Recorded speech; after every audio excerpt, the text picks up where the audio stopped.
分享知识，关注健康。大家好，我是马大夫。咳嗽可以是身体的一种防卫机制，将外来的物质或者是粘液从我们的肺部以及上呼吸道清除，或者是我们的呼吸道对于刺激物的一种反应。咳嗽所代表的是一种症状，并非是疾病本身。小小的咳嗽可能是感冒的症状，也有可能是癌症的先兆。咳嗽的原因有很多，严重程度也不尽相同。严重的咳嗽并不代表疾病非常严重，反过来说，轻微的咳嗽也可能代表疾病已经相当严重。那究竟什么情况下要我们特别注意小心呢？首先，持续性的咳嗽。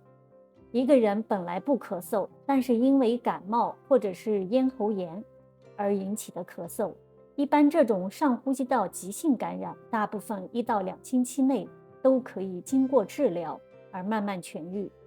如果接受过治疗，但是咳嗽仍然持续1个月以上，一定要考虑接受进一步的检查。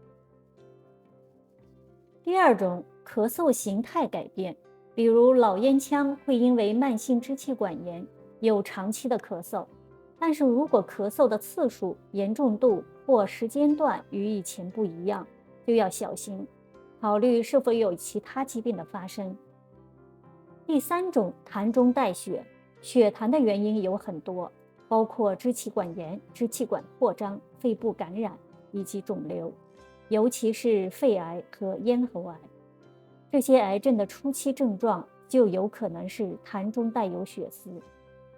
肺癌初期并不会出现明显的症状，早期的肺癌患者常常是因为其他原因拍摄 X 光时被医生无意地发现，一般要等到肿瘤逐渐变大时症状才会明显。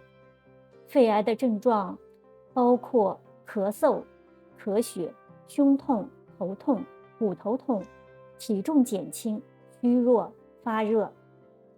所以肺癌的病患可能会有咳嗽，但是也不一定都会有咳嗽。当肺癌病患开始咳嗽时才被确诊，其实肺癌的病情已经相当严重了。因此，对于肺癌高风险的族群，还是建议要定期检查，能尽早的发现肺癌，早一些接受治疗。中医对咳嗽的治疗，早在《黄帝内经》中就有记载，五脏六腑皆令人咳，非独肺也，就说明了咳嗽并不一定都是因为肺的原因，其中肝、心、脾、肺、肾的疾病都有可能与咳嗽有关。咳嗽的根本原因通常是外邪，或者是内部功能失衡，治疗也需要辨证论治。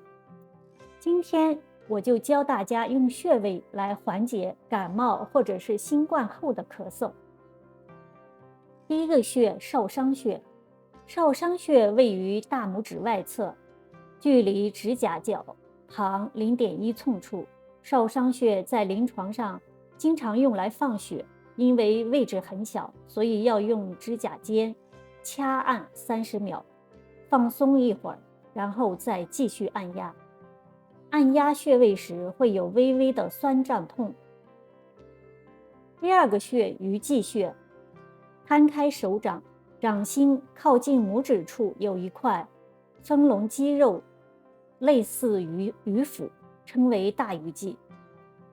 拇指根部与手腕连线中点，第一掌骨的中点，这就是鱼际穴。可以用指腹按压30秒，放松一下再继续按压，按压2到3分钟。按压这2个穴位可以清肺热、止咳喘，缓解喉咙的疼痛。感谢大家收看马大夫频道，欢迎订阅并留言关心的话题，让我们一起关注健康。